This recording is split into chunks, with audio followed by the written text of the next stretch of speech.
সন্তানদের ইসলামী পরিবেশ থেকে বিচ্ছিন্ন না।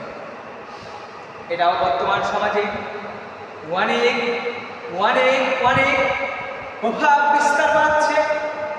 বলবেন কিভাবে? আমি বলি, শুনে কোন দিকে খেয়াল করেন না, কথার দিকে মনোযোগ দেন। যে বর্তমান সমাজে ইসলামী অর্থাৎ সন্তানদের ইসলামী শিক্ষা থেকে বঞ্চিত করা হচ্ছে কিভাবে। আজকের দুনিয়াতে আমরা কিছু টাকার জন্য, ধন সম্পদের জন্য আমাদের ছেলে মেয়েদেরকে ইসলামী শিক্ষা থেকে কিভাবে বঞ্চিত করছে। তাদের ছোটবেলা দেওয়ার কথা ছিল মক্তবে, মাদ্রাসায়, কিন্তু আমরা কিছু টাকার জন্য, কিছু ধন সম্পদের জন্য তাদেরকে আমরা কোচিংয়ে প্রাইভেটে পাঠাচ্ছি।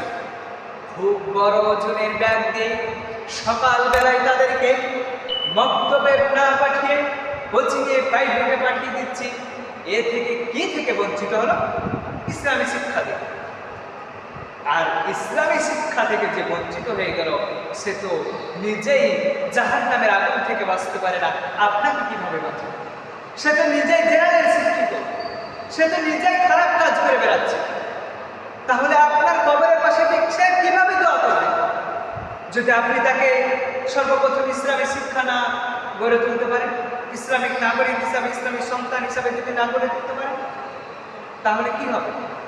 তাই আমি সমস্ত যুবক ভাইদেরকে না, সমস্ত যুবক ভাইদেরকে শুধু না,